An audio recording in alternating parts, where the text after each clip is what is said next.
Welcome to the East Formula. This is session 4, which is T for trainer. So we've covered entrepreneur, author, speaker, trainer. All 4 of these elements work together to create cycles of success to produce a second salary, not a side hustle. So let's go ahead and dig in. You want the T? I will give you the T. T is for trainer. So, where do you start? If you have no systems, if you have nothing else in place, you have a free platform at your fingertips every single day.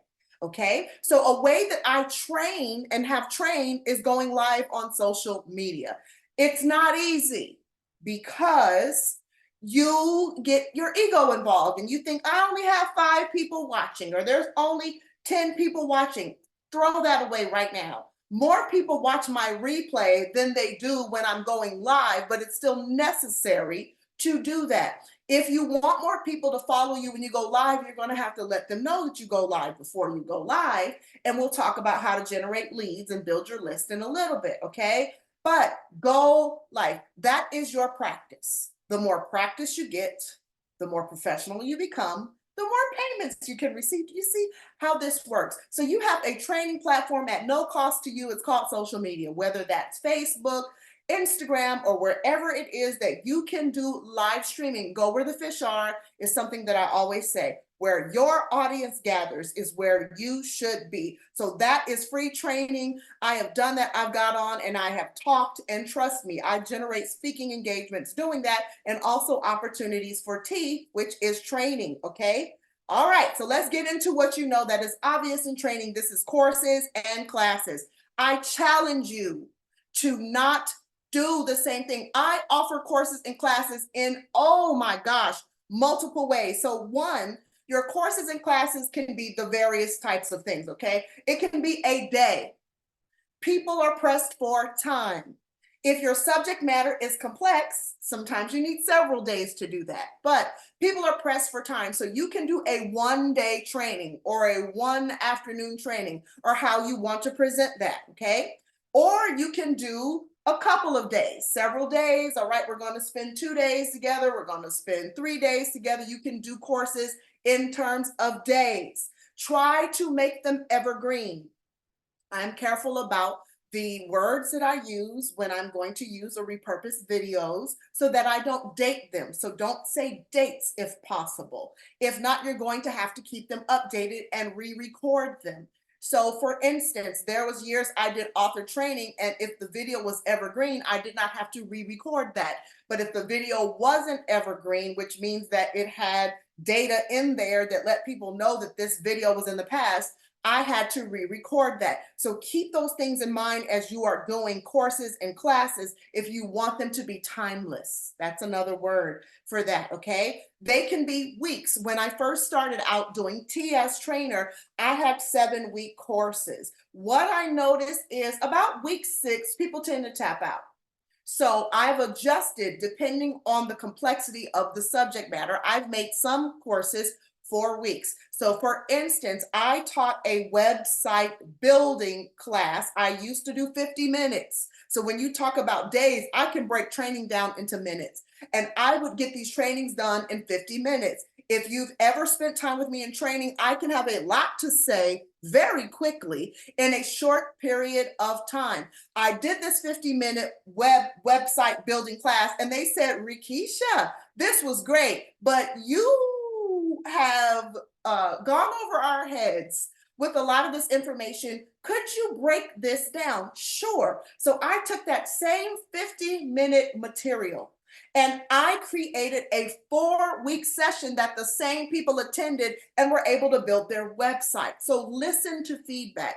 Don't take things personally. Play with the lengths of your information. Sometimes you can give a power shot, and there are times where you need to pace yourself. But you will know that as you listen to the feedback of your audience and what is working. You want people to be able to implement or to be able to have an impact with the teachings and the courses if they're going to come back over and over again. Okay. Sometimes trainings are months. Full transparency again. I've done several trainings that were a year long. That's too long. It's too long.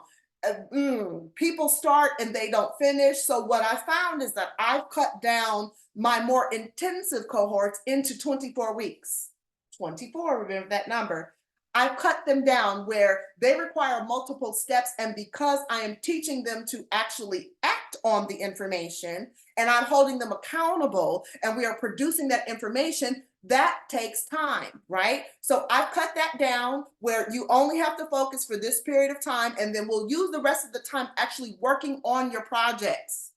People tap out, okay? I've done 90-day courses. I've done 10-week courses, and I keep adjusting the lengths of those courses. So I had a 90-day course that I transformed into 10 weeks based on the feedback and what I saw as the retention rate of the people that were participating. So pay attention to how people are interacting or disengaging with what you have to offer. And if something takes a year or a cycle, you don't have to learn that whole year. In my experience, the summer sessions don't have as much participation as the beginning of the year when everybody's ready to learn, or at the end of the year. I have to keep holidays in mind. So when you are timing what you do, go through the holiday calendar in your area and see what is going on so that people don't feel like I'm missing out on something or it's too much. Let's use some good strategy when we're doing that. So courses or classes, don't try to give too much information at the same time. When you go broad, like we talked about signature talks for S, when you go broad, you're trying to do something that is speaking to the masses. But when I do classes, in order to keep a variety of different subject matters, I focus on one thing they can do at a time. So one time I did a session on money, basically money machines and payment portals, where I just showed people the tools that they can use online to earn money for digital downloads and things like that. I wasn't trying to cover everything that you can offer in a sale or everything that you can do as a package. I'm just showing you what you need to do to make sure that you're making money in your sleep. Okay, so think about things like that. There are platforms for online training. So you have your social media, that's for the masses. When you get into payments, I always say I don't charge for information. I charge for implementation. People say, when do you know when to charge? Information is complimentary, but implementation is gonna cost you. Okay, that's my philosophy. Yours may not be the same, but it helps me to make that decision. So when you're looking at platforms for online training, I've done them multiple ways. The systems that are out there are always changing. You find a system that works for you, that technologically you can deal with. Okay, so in your platform forms for online training, Facebook groups. I have done classes through Facebook groups, but they were more massive types of things, okay? Where I know that most of the people who are participating are active on Facebook. So I would create a Facebook page just for that class. I would post assignments in there. Sometimes you can do polls, quizzes, questions. It depends, right? But social media is ever changing. You do not own these platforms. So sometimes it's better for me to put them into a module and then use that as a discussion group. All right. But it's great. You can repost videos. So as we're recording tonight, if this was a class that was on Facebook, I would take this video and I would post the link to Facebook for people to have the replay there on demand. So it becomes an on-demand portal for any types of assignments or things for people who want to catch things if you want to do a Facebook group to start. The reason why I'm giving you multiple options is because we don't do excuses this year, okay? You can't say, I don't have the money. We don't say we don't have it. We ask, how can we get it? I told you before, I never look at my bank account. I just need to know what it costs and I will get there. Let's have that same mentality, okay? Also, you can use, so for Facebook groups, I've done courses, I've done challenges. I've done writing challenges in Facebook groups. Sometimes they were 30 days, sometimes they were 7 days. And honestly, let me tell you, it's just lead generation. I know who's participating. When you're thinking about data, and sometimes, let me say, get over the feelings of rejection. Let me pause right there. Get over who's participating, get over who's receiving you. There are people that are assigned to you that you are trying to reach.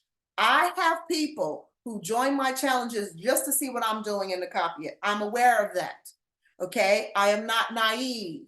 I am not pumped up about it. It is what it is. You are a case study for somebody, and it's okay. And when you're a trailblazer, you're going to have people that are tailing you. Okay? Because they don't know how to create. They're trying to tap into your genius and find out. So please don't worry about all of that. Just go ahead and continue blazing and shining the way that you do as a creator and a creative. Author is to originate, right? We create things. That's what we do when we go east. And you can do for online training, there's online course platforms. There's so many of them.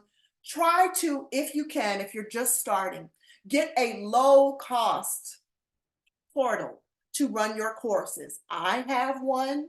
Okay, I'm able to load my PDFs, my videos, any types of communications into a portal. Find there's so many of them. Find which one works for you, that's easy to navigate, that's easy to enroll people, that allows you to add people depending on how they pay you. Some people may pay you online, some people may pay you in a different way. I always want the ability to manually add my students or clients to whatever training portal I am using. Okay. And then for T, is not just courses, you also have workshops. When I do workshops, I have a registration.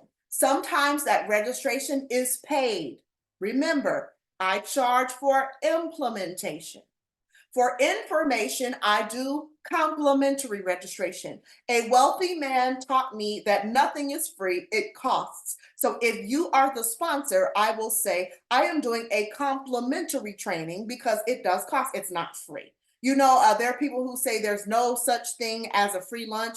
It costs something. My training systems cost. I pay for this system every single month. I pay for various systems every single month to make sure that my business is running effectively. So I say complimentary. Every time I think free, I remember his voice and I correct that. Okay, so it's complimentary to them. So you're able to load your people in there, communicate, put due dates. Some of them allow you to do quizzes, but remember, always be evolving, be flexible, use the feedback to improve the projects and offers that you have.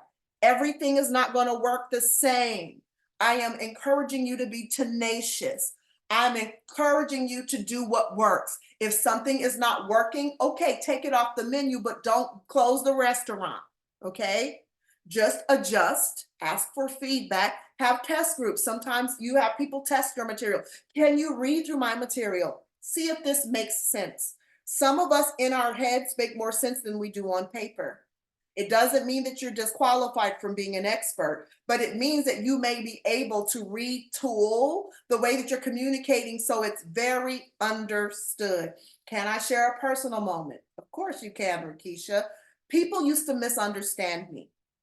I would speak to people, they would be like, "What are you talking about?" So I had to ask for the gift, if you know what I'm saying, for there to be clarity in my speech, for people not to misunderstand me. And all of a sudden, people say, "You make things so simple." That has not been my whole life. And that's why I share things like that with you, because I don't want you to think it has to be that way. When you realize there's an issue, confront the issue, correct the issue, and move on. So now I haven't heard that in decades, but I used to hear that all the time. "Girl, what are you talking about?" Now they're saying, "Keep talking." Okay. So we're talking about workshops, registrations, or tickets. I do use online portals, or I use things like this where there's registration. It can automate some of that process for me. When I'm doing a workshop, it's usually one topic. And workshops for me range anywhere from, if they're in person, meaning somebody had to drive to come there, they range anywhere from 60 minutes to 3 hours. I have done some workshops. I did Get Right Weekend before, 4 hours. It was a one day thing, 4 hours, and we were online and we were doing that thing. There are times, even in workshops, I offer a dual ticket. So in person, I have a ticket price, and for streaming, I have a ticket price. However, before I do a workshop and stream, I make sure that I have the technology, the Wi-Fi connection, that I've tested those things before I'm telling people to pay for streaming tickets and then I can't stream, okay? Hotspots sometimes burn out too, but if you have a hotspot that is good as a backup just in case, always be prepared for technology challenges you can overcome, okay? I also do workshops that are connected topics. So maybe I need to teach for 45 minutes, take a break, teach for another 45 minutes, take a break. So sometimes this can be a half day, it can be a full day, but there's some end that I'm leading them to, and they're interconnected topics. Okay, so if I go and I teach faith-based writing, it's going to be a series of workshops that day. It can be a workshop or it can be what I'm going to talk about next, which is a conference. So when you think about workshops, consider people's time, consider their ability to retain and ingest, because people get tired, they want snacks, they want breaks. Sometimes I ask my people, do you need a break? Yes, we need a break. Give them a break. Even when I do online training, we have to give them a break if it's multiple hours of training that is going on. And sometimes I invite guests when I do online training as well. It doesn't just have to be you. So if it's a guest in marketing and you've seen me do this, or somebody with a specific area of expertise, I will invite them on the platform. That gives me a break, that allows them to have a moment to teach, and then I can step back in. Okay, conferences, this is T for training. Conferences are also training. You can do a full day conference. And usually if I'm going to bring people out to a conference, I'm going to feature more than just me, or I'm going to feature a lot of testimonials that have to do with the certain business that I'm presenting. But a conference is usually one or more days. So one full day, you're saying we're doing this conference, we're starting in the morning, we're going to break for lunch, or we're going to provide lunch, consider your costs, okay? And then in the evening, we'll have training, we'll break, or in the evening, we'll have a gala, or we'll have an award ceremony, or whatever. That happens all the time. Pace yourself. Understand that there is a cost to do things, and grow out before you go out. Remember, I talked about that in E. It's the same thing here. Grow out before you go out, unless you just like throwing a lot of marketing money at the event, and that's okay. But just understand that that's what you're doing, that you are the sponsor of that event. Okay. Also, T, retreats. Retreats work as training, depending on how you're building your community. And I absolutely encourage you to build a community around your expertise. You can do retreats. I've done retreats for writers. We go off to some place, and it's travel based most of the time. I haven't done e-retreats. Some people may do them. It is travel or location based. We're going to a place for a purpose. This is what I will say about retreats. You can't be in classrooms all day. So usually when I run a retreat, we do breakfast, and then we'll do a training session in the morning, break for lunch, and then maybe some one-on-ones or expert development in the afternoon. And then at night we party. Okay, nobody wants to sit and look at you when the beach is steps away. Okay, so consider the timing and the pacing of your programming. Some people don't do that. People are not paying. I have gone internationally and people paying all this money to be in a hotel all day. Are you crazy?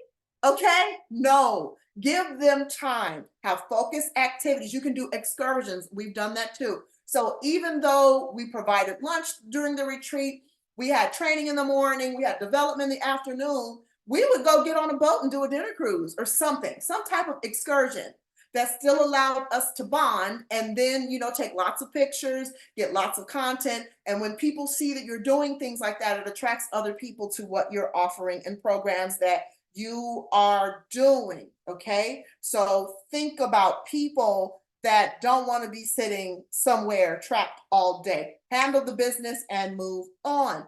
Also, a part of training are tours. I have done tours. So pretty much it's the same thing. It's rinse and repeat. I'm teaching the same subject. It's the same program. It's the same layout, but I'm going to different places. I always say, go where you have favor. So when I ask things like, if I ask for an address or a location, I want to know where my support is coming from. So if I have support there, I get some ambassadors who are amazing supporters, connected. We have a relationship, and I'll set up tours to go to various cities. And I have done this with the Author Expo. I have toured that, generated lots of leads, used online registration to know who was coming, gathered all that information. So whether they come or not, I still have their information. Okay. And then I go and I do a tour. I look for the lowest cost locations to do tours. A way that I have offset the cost of some of my tours is I offer vendor booths, but I don't just offer vendor booths in general. Okay. So sometimes with a vendor booth, they will have time to speak on a panel, depending on what they're paying. And I'm able to use that money to pay for the space or negotiate a space or cover my flights or transportation or what is needed. But this is absolutely a way to establish your expertise in the market. And if you have great relationships with locations, then maybe you can get them complimentary. But remember, it is a cost to them. So try to be fair, especially if you're pitching or doing something that is a high ticket. Okay, a program that you are doing, you have to invest money to get a return on investment. So consider a tour. You don't have to go on tour by yourself. If there's a group of people or a cohort of you that work well together, then you can all take on that together, and maybe you can share hotel rooms so that the cost of that is cut down. Do you see what I'm saying? So relationships work extremely well when you're planning tours, and that is the way to get your T for trainer. There's also cohorts. Cohorts. So this means that if I do a cohort, it's usually a higher ticket program. It's going to be a few $1,000s, but if I'm working with a cohort, they're going to get a result that they can charge money for, not only to get a return on investment, but to create a what? Second salary and not a side hustle. So when you run cohorts, some people call these masterminds. I think that there are certain names that we can get played out. So if you can be a little bit creative, but I'm calling it a cohort, okay? It's kind of a group of people, group training that go through a process together to get a result. When you're working with cohorts, you should have a reward at the end. Okay. Some people do this in ceremonies. Some people do this in graduations. Some people do this in culminations. Some people do this in awards, literally awards. So if you met a certain metric, whether it's $100,000 or $1,000,000, they reward these people on stage. People like awards. Okay, people have been able to get me to fly places and say, we're going to give you an award to acknowledge you. People like that. People like feeling accomplished. Okay, so you can incentivize them. If you're going to do a high ticket, that's what it's called, a high ticket offer, incentivize them not only to complete the process, not compete, hopefully, to complete the process, but to show up when you're doing your a summit, right? So I'll run a cohort and I'll do some type of conference or some type of summit to bring everybody together, let them meet each other, and then you're capturing that information to do what? Offer your next session that you're going to do. It works. When people see proof of concept, they participate. If they're not sure, they've never seen you do it, then sometimes that determines the pricing. When people say, how much do I charge? Well, how many results can I see? Where's your evidence? If you produced a lot, people are willing to pay you a lot. But if not, then they're like, I don't know. I don't know if I trust you to do that. So it's okay to start somewhere, but give them an outcome and get support if you need to. So what are the tools that you can use in training? There are several. I usually tell you what I use. However, there's other tools out there and you're not limited to that. Do your research, do cost-effective methods that work for you. I use Zoom. Zoom is one of the tools that I use in training. Why? I can actually, because of the level of Zoom that I have, I can also live stream on Facebook if I wanted to. I can set up meetings if I wanted to. The meeting that we're having right now, the training that we're having right now, I've connected to my video hosting. So automatically it uploads my video and I don't have to do it manually. This is why you invest in tools that work for you. A lot of people know how to use Zoom. It became really popular during the height of what we went through. So people are using that. It's not the only player in the game. People also use StreamYard, okay? But I like Zoom because I can stream to Facebook. I can do registration. So for instance, when using the webinar function of this, I was able to schedule this webinar for a period of 4 days. All of the email information was entered. It set a reminder for one, it confirms your registration and says you're registered.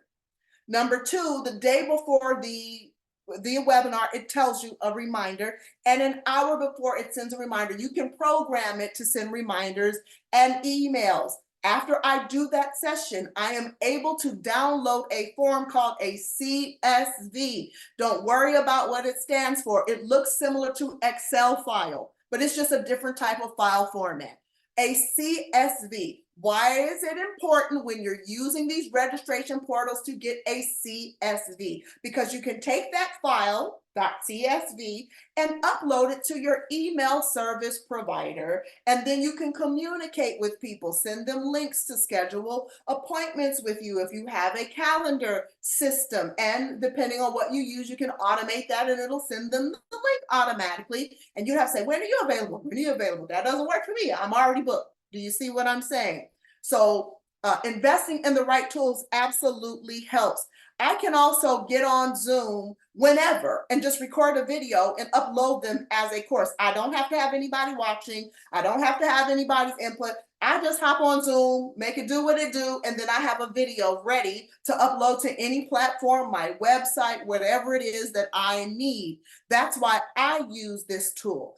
People have also used StreamYard, especially if you're doing live streaming or any type of thing that you want to do when you want to add more graphics or lower thirds or highlight people's comments. I do not believe Zoom has that ability right now, but there are tools like StreamYard that do.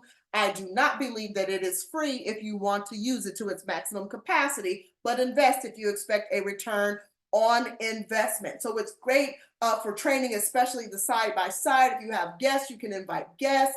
You can highlight your video. You can go away and then they come from backstage. On stage, you've seen it. There are other things that you can use for that purpose, but those are the tools that I use. I have used Eventbrite a lot for registration, especially if it's complimentary.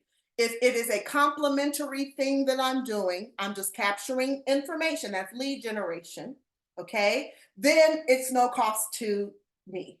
However, if I charge a price, Eventbrite has fees and their fees continue to increase. And sometimes people don't like those fees. So if you charge tickets, you can add a fee on top of that, and then you're going to have to pay Eventbrite those fees. Okay. And depending on how new you are to that platform, sometimes they don't release your money until once per week. So there are other ticketing platforms out there that you can use that can work absolutely fine for you. Okay. Now, how do you make money from tea? Learn how to sell. I do not push stuff. I wanted to say something else, mess that I don't believe in. Okay. So if you are selling this, these are the things that I have sold as a tea trainer. One, live sessions. So I have a technique. I say, if you attend live, it is $27. Or if you register for the live, it is $27. You know why? I want to get past people's I can't make it. It doesn't matter if you can't make it. If you register for the live, if I charge, not the free or complimentary, if I charge, then I provide you with a link to the replay and any type of forms, PDFs, documents, or anything that was attached. If they register after, the replay is $47. I've done this. It has worked for a long period of time. You can play with those numbers. Then I can take information and repackage it later if I want to. But it incentivizes people to go ahead and register for the live training, right? Because I want interaction. And then there is a premium if they want to buy the replay later. And every single time people still buy the replay, even though it's almost double the cost. Okay. And you can do bundles. So if I have a couple of subjects that work together, I can repackage them and sell them. No extra effort on my part. I just have to make sure that I have a system that wirelessly delivers it to them that is automated. Lead generation is what you need. I'm going to say this again. If you want to go east, get comfortable collecting people's information. Don't abuse it, but use it. Okay? I don't like to get emailed every day by anyone. But there are companies who do it. After a while, I'm out. But if we have built a rapport and if we have a community, I don't mind hearing from you. And this shouldn't always be buy this, do that.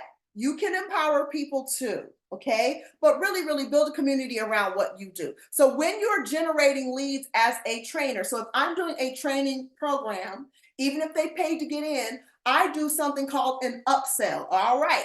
You've paid money to get in here. When people spend money with you, they're likely to spend money with you again. I have a lot of repeat customers. So they've attended my sessions. I can pretty much count on them all the time to register or attend and pay. These are the people who are likely going to do a cohort or going to go on a retreat or do some deeper work with me because they've shown that they are definitely interested in that information. Don't worry about who your friends and family. They may not be your target audience. Stop worrying about if they're supporting you or not. As long as I'm reaching my target audience, that is what matters. So I have an upsell. So they'll come in and I'll say, okay, so you pay $27 here. Today only, I'll do $97 to do a deep dive consult with you. People absolutely register. They can scan a QR code, which you can get online at no cost. They can scan a QR code or they'll sign up right there. I have people, when I do sessions, lined up. My assistant can tell you, lined up, ready to swipe credit cards. How can you swipe people's cards if you do not have an account connected to that? So I'm ready. We have a swipe or tap, swipe or tap. They pay for their session right there, or they pay for their upgrade right there, or they do their deposit right there, and we're ready to go. Be willing. Every time you show up, have another offer. My business mentor taught me that. Always have the next thing ready. Every time you show up, have the next thing ready to go. So since and she charges good money for her services. But since she told me, now I'm telling you. So I gave you $1,000 worth of advice. Okay. Always have your next offer when you have an event. Have the next offer ready to go. Lead generation for upselling, right? Or you build a database and community. So I don't want a million email addresses and only 5 people are engaged with what I'm offering. It's better to go off my list. If you are not interested in this, but you had an interest because I got your email because you signed up for something. I said it once, let me say it again in case you didn't hear. Just because you get a business card, so if I hand you my business card, that does not mean you add me to your email database. That is not the purpose. That's not why we did it. I did not show an interest. You asked me for my card. That is for us to connect. Cards are for connections. Early sales. This is a mistake that salespeople make all the time. You go for the sale immediately instead of seeing the synergy. Go for the synergy over the sale when you're networking in person. A lot of your key contacts, speaking platforms, and opportunities are going to come from networking. But if you are hard selling, people will think that that's all you're about and they'll disconnect even though you could have been a good connection for them. Okay, so cards are for connections. Remember that. Okay, so build your database and your community. When you generate leads, that means they're willingly wanting to connect with you. And then as a community, that means you talk to them. So when's the last time you did a session as your business? I know we do it for our organizations. If we have an event coming, we see you going hard, right? But when's the last time you just built trust in the community where people say, I love every time you go live, or I like to see you because you always have something significant to say, right? But that doesn't happen if you're disconnected and you just kind of disappear. So make sure that you are nurturing your community. All right. So entrepreneur, author, speaker, trainer. Entrepreneur means you're doing something profitable. All of these can go into E, but what is the main thing that you offer? I say that this is your expertise. This is your core talent. This is the thing that you can never get away from. You won't get sick of it. Author, every year I advise you to publish a new book. It doesn't have to be a course book. It doesn't have to be a encyclopedia, but you need to publish something that keeps you fresh on the circuit. It keeps you fresh at events. It keeps you fresh as a speaker.